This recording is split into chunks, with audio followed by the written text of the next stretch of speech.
जोहार हजारीबाग में फैज़ अनवर आप देख रहे हैं जोहार हजारीबाग। पूरा झारखंड अभी सस्पेंस में है कि जयराम महतो कहाँ हैं।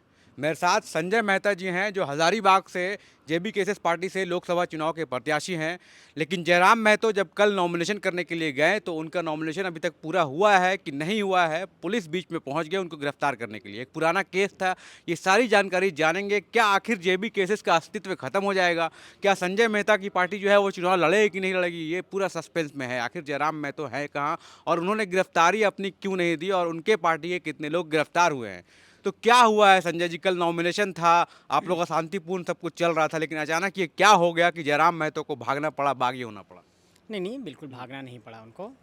वो अपना चुनावी नॉमिनेशन की प्रक्रिया के बाद वहाँ से अपने दूसरे कार्यक्रम के लिए गए। जहाँ तक जो शब्दों का चयन है, मुझे नहीं लगता है कि उन्हें भागना पड़ा है। हाँ। वो अपने कामकाज में लगे हुए हैं, अपने नामांकन की प्रक्रिया में लगे हुए हैं। देखिए, पुलिस जो है कोर्ट के ऑर्डर पे काम करती है। अगर आपके खिलाफ कोई वारंट है तो पुलिस अपना काम करेगी। हम अपना काम कर रहे हैं। तो जयराम महतो जी अपना काम कर रहे हैं और वो बिल्कुल अभी सुरक्षित हैं और अपने नॉमिनेशन की प्रक्रिया में लगे तो हुए आप लोग ऐसी पार्टी हैं जहां हर सभा में आप लोग बोलते हैं कि कॉन्स्टिट्यूशन का हम लोग जो है बहुत सम्मान करते हैं, संविधान के बारे में बात करते हैं। जब पुलिस आई वारंट लेके अरेस्ट करने के लिए, तब कहाँ गया संविधान? क्यों चले गए? वो खुद गिरफ्तारी क्यों नहीं दिए? हैं। बहुत अच्छा सवाल है आपका। मैं आपको स्पष्ट तौर पर कहना चाहता हूँ। देखिए, दो चीज़ें बहुत मैटर करती हैं, इंटेंशन और टाइमिंग। ये मामला है मार्च 2022 का, ठीक है? ध्यान रखिए, मार्च 2022 का मामला है। इस पर जो वारंट इशू हुआ है वो 7वें महीने में हुआ है, जो जानकारी अब तक मिल पाई है। हाँ। ठीक है।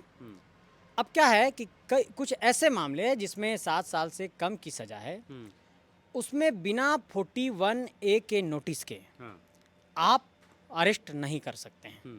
इस पूरे मामले में सेक्शन क्या क्या है वो मैंने ध्यान नहीं दिया अभी तक, लेकिन इस पूरे मामले में जयराम महतो जी को 41A का नोटिस नहीं दिया गया है। अच्छा। 41A का नोटिस मतलब आपको एक ऑफिशियल इंटीमेशन देना कि आपके ऊपर फलाने थाने में फलाने सेक्शन के तहत FIR दर्ज कर लिया गया है और ये नोटिस उनको दिया जाना चाहिए था। ये नोटिस उनको नहीं मिला। दूसरी बात कि जब वारंट 7वें महीने का है और अभी आप उस पर कार्रवाई कर रहे हैं, तो उससे ठीक पहले वो हजारीबाग में हमारे नामांकन की सभा में आते हैं। हाँ। वो चतरा की सभा में जाते हैं नामांकन की रैली में। हाँ। अपने गिरिडीह के इलाके में वो लगातार जन आशीर्वाद सभा कर रहे थे, लगातार गांव-गांव घूम रहे थे। मेरा सवाल ये है कि अगर वो अपराधी हैं, एक्यूज्ड हैं, आपको ऐसा लगता है कि वो किसी मामले में आरोपी हैं, तो आपने उनकी गिरफ्तारी के लिए इससे पहले वारंटी को सर्च करने के लिए क्या कोई आप अपना सर्च अभियान चलाए? क्या आपने सर्च किया इससे पहले उनको? तमाम जब वो घूम रहे थे अलग अलग इलाकों में, जैसे ही वो नामांकन करने जाते हैं आप उनको डिस्टर्ब करते हैं। डेमोक्रेसी में क्या कहा गया है कि जो आदमी कन्विक्टेड है, जिसको सजा हो गई, वो चुनाव नहीं लड़ेगा। लेकिन जो एक्यूज्ड है, जिस पर सिर्फ आरोप है, आरोप तय नहीं हुआ, आरोप गठित नहीं हुआ है, अदालत ने सजा नहीं दी है, तो वो चुनाव लड़ सकता है। तो जब ये चुनाव लड़ने के योग्य हैं तो उसमें नॉमिनेशन की प्रक्रिया में बाधा उत्पन्न करना क्या इंगित करता है? यही स्पष्ट करता है कि किसी तरीके से जयराम महतो जी को चुनाव लड़ने से रोका जाए और जिनकी आंखों की वो किरकिरी बने हैं, उन लोगों का रास्ता साफ हो जाए। तो क्या साधारण पृष्ठभूमि से लिखने हुए लोग राजनीति नहीं करेंगे? नहीं, करना तो चाहिए, लेकिन अब क्या होगा? क्या जयराम महतो का नॉमिनेशन मतलब पास होगा, उनका कंफर्म होगा कि कैंसिल हो जाएगा? क्या होगा? देखिए, सबसे पहले बात समझिए, नॉमिनेशन एक अलग प्रक्रिया है जो निर्वाचन आयोग की प्रक्रिया है, और वो जो केस है वो दो अलग प्रक्रिया है। मैंने क्या कहा कि जब तक आप कन्विक्टेड नहीं हैं आप चुनाव लड़ सकते हैं। आप कन्विक्टेड हो गए तो चुनाव नहीं लड़ सकते हैं। बिल्कुल। चुनाव लड़ने की प्रक्रिया में जो अहर्ता है कि आपका इस देश में कहीं भी मतदाता सूची में नाम दर्ज होना चाहिए लोकसभा चुनाव लड़ने के लिए, और विधानसभा चुनाव लड़ने के लिए उस राज्य की मतदाता सूची में नाम दर्ज होना चाहिए। तो जयराम महतो जी का नाम गिरिडीह लोकसभा क्षेत्र के मतदाता सूची में नाम दर्ज है। उनके जो 10 प्रस्तावक हैं, उन 10 प्रस्तावकों का नाम उस इलाके के मतदाता सूची में दर्ज है। वो अहर्ता वो पूरी करते हैं। एक एफिडेविट देना पड़ता है कि कितना आपके ऊपर FIR है, कितना आपके पास संपत्ति है, बैंक में कितना बैलेंस है। वो एफिडेविट उन्होंने दे दिया है। लेकिन तो जयराम महतो जी चुनाव लड़ने के लिए योग्य हैं। उनके नॉमिनेशन को रद्द करने का कोई आधार चुनाव आयोग के समक्ष नहीं है। कल जो एक नोटिस आया है पेपर में कि उनके जो 3 साथी गिरफ्तार हुए हैं, 4 साथी जो गिरफ्तार हुए हैं, उसमें से प्रस्तावक भी हैं, तो वो लोग अगर नहीं पहुंच पाए वहां पे तो कैंसिल होगा? क्या होगा? देखिए, मैं आपको साफ तौर पर आपको बताता हूँ। कि 10 के 10 प्रस्तावकों के हस्ताक्षर को संदेहास्पद बताया गया है। अब आप बताइए कि मैं फैज अनवर जी से कोई हस्ताक्षर लूंगा किसी दस्तावेज पर और एक ऐसे व्यक्ति से जो माइनर नहीं है, और आप कह रहे हैं कि उनका हस्ताक्षर संदेहास्पद है। क्या ये संभव है कि कोई व्यक्ति इतना बड़ा चुनाव लड़ने जा रहा हो, 3 साल से संघर्ष कर रहा हो, तो किसी का फर्जी हस्ताक्षर करके अपना नॉमिनेशन फॉर्म भरेगा? लेकिन ये कितना साजिश है। मुझे लगता है इस पूरे देश में, सूरत में जो कुछ हुआ, जिस तरीके से एक प्रत्याशी के प्रस्तावक को ही कैद कर लिया गया, उस प्रस्तावक की भी भौतिक उपस्थिति नहीं हो पाई, तो कांग्रेस के एक टिकट पे जो लड़ रहे थे चुनाव सूरत में, उनका नॉमिनेशन खारिज हुआ और वहाँ पर निर्विरोध बीजेपी के सांसद बन गए। तो पूरे देश के अंदर आप देखा जाए तो दूसरा ऐसा मुझे लगता है मामला है जहां पर जयराम महतो जी के प्रस्तावकों के हस्ताक्षरों को मैच कराने के लिए निर्वाची पदाधिकारी जी ने नोटिस निकाल दिया है। बिल्कुल सम्मान है उनका, कानूनी अधिकार है उनके समक्ष, चुनाव के समक्ष सामने वो कर सकते हैं उनको जो सही प्रतीत होता। मेरा सवाल ये है कि इंटेंशन इज नॉट प्योर, उनका इंटेंशन प्योर नहीं है।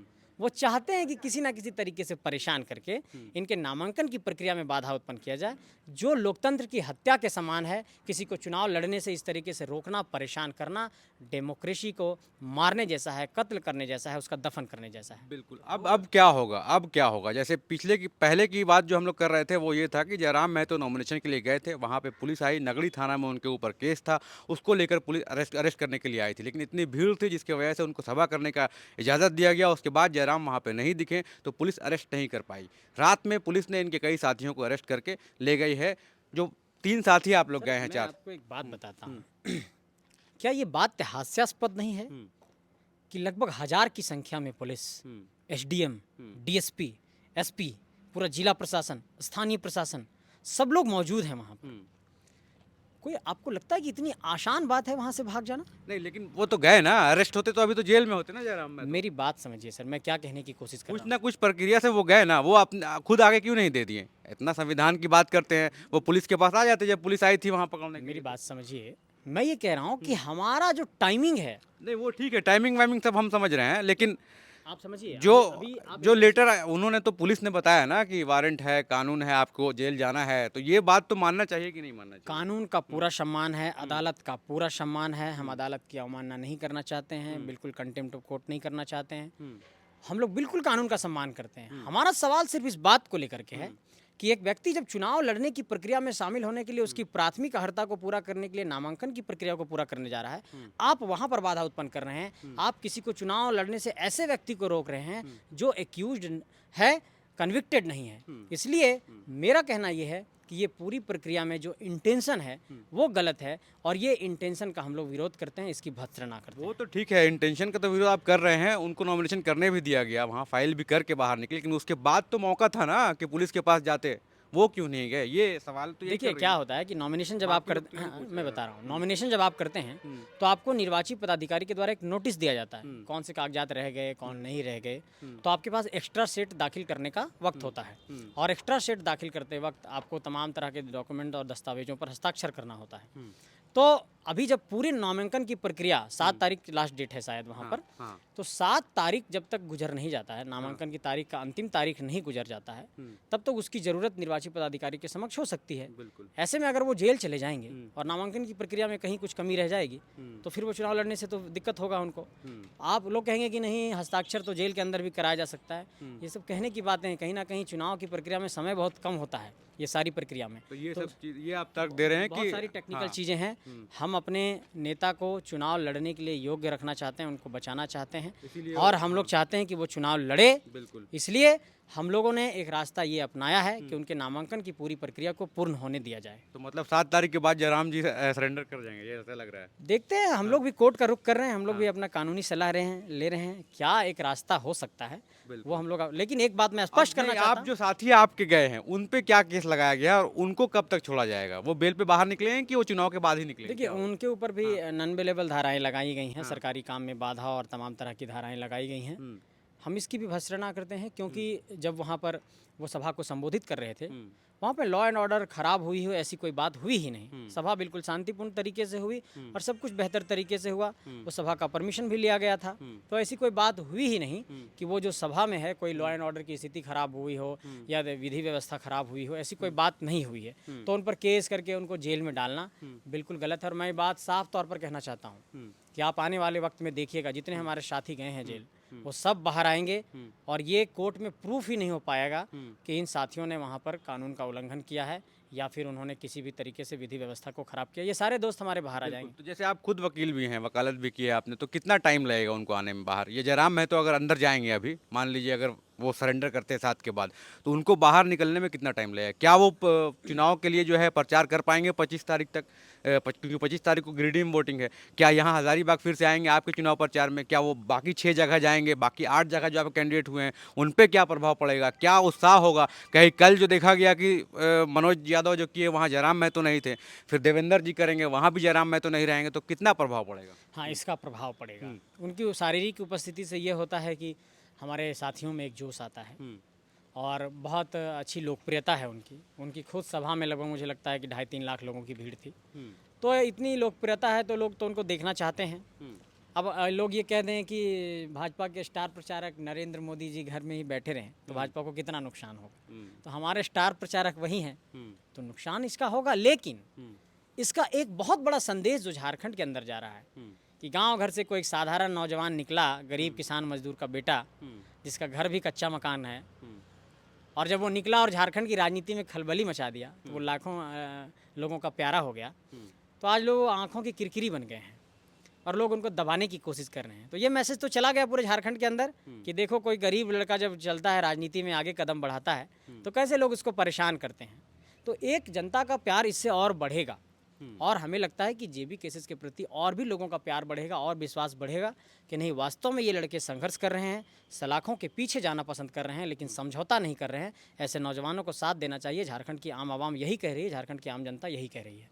तो यही है, देखिए अब गिरिडीह का सस्पेंस जो है ऐसा बन गया है कि क्या जयराम महतो चुनाव लड़ पाएंगे कि नहीं लड़ पाएंगे। ये बहुत बड़ा सस्पेंस इसलिए है क्योंकि कभी भी वो आके सरेंडर कर सकते हैं। क्या वो प्रचार करेंगे कि नहीं, चुनाव प्रचार करेंगे कि नहीं। और 25 तारीख जो है गिरिडीह का चुनाव डेट है, उसमें कितना भागीदारी होगा जेबी केसेस का, हज़ारीबाग में उसका कितना फ़र्क पड़ेगा, संजय जी का वोट परसेंटेज में कितना फ़र्क पड़ेगा, और बाकी जगह जो इनके कैंडिडेट खड़े हो रहे हैं उन पे कितना फ़र्क पड़ेगा, और जो इनके कैंडिडेट बाहर अंदर गए हुए हैं जेल में वो कब बाहर आएंगे, ये सारी प्रक्रिया में क्या होगा, ये पूरा झारखंड जो है अभी सस्पेंस में है। क्योंकि बहुत नीचे से उतर के एक राजनीति में मतलब एक भूचाल आया था झारखंड में, और शायद बहुत लोग जैसा संजय जी कह रहे थे कि बहुत लोगों की आंखों की किरकिरी बन गई है, और वही चीज़ जो है लोग पसंद नहीं कर रहे हैं। बड़े बड़े नेता, बड़े बड़े दिग्गज नेता उनके खिलाफ चले गए हैं। क्या ये यही बात है ना? जी, एक ऐसी पृष्ठभूमि तैयार हुई झारखंड के अंदर कि बिल्कुल साधारण नौजवानों की टोली ने पूरे झारखंड में लाखों लाखों की भीड़ बिना पैसे के जमा करके दिखा दिया। अब इन नेताओं को समझ में नहीं आ रहा कि प्रधानमंत्री भी आते हैं तो इतनी भीड़ नहीं हो रही है। प्रधानमंत्री आते हैं तो पूरा मैकेनिज्म लगाया जाता है, पूरा डीसी, एसपी, आंगनबाड़ी सेविका, सहायिका, जल सहिया, क्या क्या सब लगा देते हैं। हम लोग सिर्फ यही कहते हैं कि फलाने तारीख को हम लोग नामांकन करने जा रहे हैं, फलाने तारीख को यहाँ पर सभा होगी, फलाने तारीख को यहाँ पर रैली होगी। किसी को कोई साधन संसाधन नहीं दिया जाएगा। पूरा झारखंड जाम, पूरा मैदान खचाखच भरा हुआ, गाड़ियों की लंबी लंबी कतारें, 15-15, 30-30 किलोमीटर तक गाड़ियों की कतार थी। आप समझ लीजिए कि जिस नॉमिनेशन में 40-40 किलोमीटर तक कतार हो, 10-10 हज़ार गाड़ियाँ आई हो, 5-5 लाख लोग आए हो बिना किसी पैसा के, और वो खिसक भी नहीं रहे हों। बिल्कुल, उनके लिए पानी पीने का इंतजाम नहीं है, पसीने से तरबतर है 45 डिग्री के तापमान में, लेकिन फिर भी कह रहे हैं कि सभा सुन करके जाएंगे। क्या जुनून हो सकता है, क्या समर्पण हो सकता है, सोच लीजिए। और इसी को चुनौती देने की कोशिश इन लोगों ने की है। लेकिन साफ तौर पर कहना चाहते हैं कि कितने जयराम को बंद करेंगे। हर घर से जयराम निकलेगा, झारखंड के हर गली गली से जयराम निकलेगा।